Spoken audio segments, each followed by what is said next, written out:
Hello friends, আজকে video super duper interesting হবে কারণ আজকে একটা জিনিস বানাবো আমার সাঙ্গবাঙ্গ নিয়ে। আর জিনিসটা কি সেটা জানতে হলে সম্পূর্ণ ভিডিও দেখতে হবে। ভিডিও শুরু করা যাক, লেটস গো। আজকে যেটা বানাবো এটা কি এখন বলতেছি না। আর মূলত আমি মেন শেফ না, মেন শেফ হচ্ছে আমার কাজিন। আমি কোটাকুটিতে হেল্প করবো। সর্বপ্রথম যেভাবে সুন্দর করে একটু স্টাইলিশ আকারে কাটতে হবে, এমন একটা ভাব নিতে হবে যে আমি আসলে একদম মেন শেফ, কিন্তু কাটতে পারতেছি না ভাই। তোমাদের জন্য ভালোবাসা, যারা যারা আমার ভিডিও দেখতেছো, ক্লিন করতে হবে। Broken heart. এখন গরু মাংস কাটার পর যেরকম কষায়রা ভাব নেয় না, নাইস। ব্যাটম্যানের লোগো।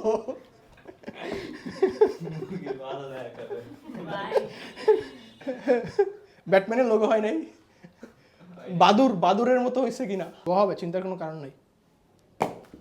सारी उम्र में जो कर जा बड़े आ रहा। এবার আরেকটা প্লেট দে, ফাইনাল টাস্ক এটা।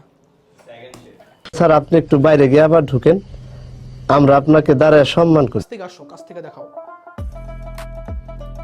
যেহেতু বোনলেস করবো সুন্দর করে পারি আর না পারি কোনো মতে সাইড থেকে হাড্ডিটা বের করতে হবে। মোটামুটি বোনলেস করা হয়ে গেছে, এখন হচ্ছে গিয়ে এটাকে চপিং করতে হবে। ও আমার শেফ আসে বসছে, মেন শেফ। আমি সহকারী। একটা সিন কথা মনে পড়ে গেছে, যে পরিমণির একটা মুভি ছিল, ভিতরে ও বলে কি একটা সুপার পাওয়ার পাইছিল, গাজর টাজর যা আছে সব কুচি কুচি কুচি কুচি কুচি কুচি, কারণ আমার ওই পাওয়ারটা এসে পড়ছে। একটু শেফ শেফ ফিল হইতেছে, কারণ মাশরুম কাটতেছে তো, মাশরুম তো রেগুলার কাটা হয় না।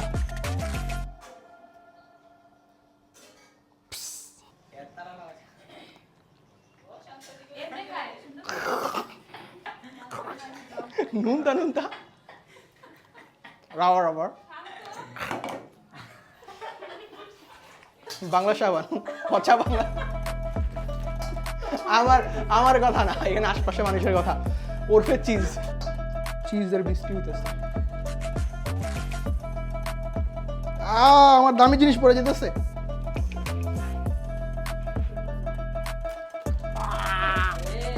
আহত হয়ে গেছে। আমি এখন অবসরপ্রাপ্ত কাটিং ম্যান, আমার হাত কেটে গেছে। কাটাকাটি আমার জন্য এখন বন্ধ, এখন শুধু খাবো আর টেস্ট রিভিউ দিব।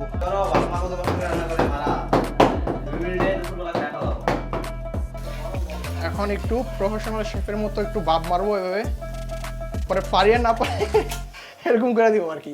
ফাইনালি চলে আসছি সব ইনগ্রিডিয়েন্টস নিয়ে, আমরা বানাবো হচ্ছে মোমো। তো এখন মোটামুটি সবগুলো ইনগ্রিডিয়েন্টস মিক্স করবো। একটু ধনিয়া পাতা, এই দেখাও একটু সলবির মতো।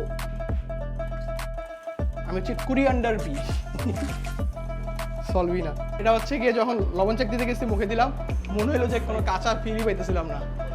খাই একটু, বিলিভ মি অর নট।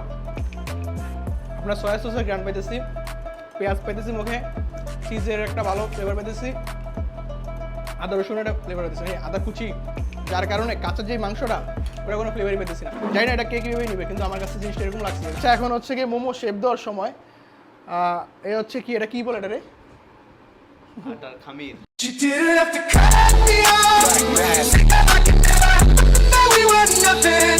শিটের উপরে টপিংস দিব, বেশি দিব না। হচ্ছে গিয়ে চিজ, একটু চিজ দিতেছি। চিজটা গইলা গেছে যদিও। তারপর মোমোর শেপ আমি ভালোভাবে দিতে পারি না। আমি কেন ভাই, এখানে মোটামুটি যারা আছে আমরা কাজিনরা কেউ ঠিক মতো দিতে পারি না, তাই কোনো মতে জাস্ট এভাবে মেরে দেবো। কাছ থেকে দেখাও। গ্রামে পিঠা বানায় না, অনেকটা এরকম মেরে দিব আর কি। অলরেডি অনেকগুলো বানানো হয়ে গেছে, আমরা একটু দিয়ে আসি। এই মোটামুটি সবগুলা একটা স্টিমের উপর দিয়ে আসি। আমাদের অনেকগুলো বানাইতে হবে, এখনই দিয়ে দিই, না হচ্ছে লেট হয়ে যাবে অনেক। মোমো কুক, আল্লাহ তো লাগছে রে, লাগছে। ফাইনালি আমাদের মোমো রেডি।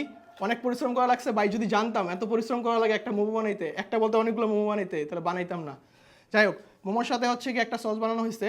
এখানে তিল দেওয়া হয়েছে, আর চিলি ফ্লেক্স দেওয়া হয়েছে, সয়া সস দেওয়া হয়েছে, এগুলো মিক্স করে একটা সস বানানো হয়েছে। বেসিক্যালি সসটা হচ্ছে স্পাইসি, আর এটার সাথে মোমোটা বলে ভালো যাবে। যাই হোক দেখি। আচ্ছা, একটু কাছ থেকে দেখো আমাদের মোমোগুলা।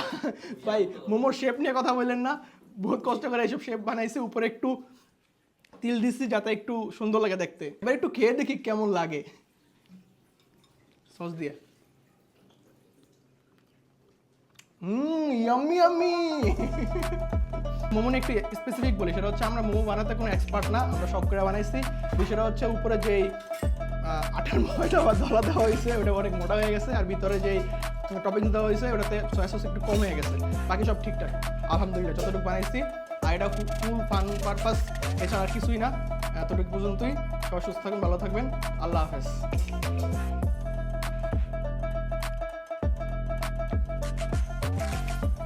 Yummy yummy.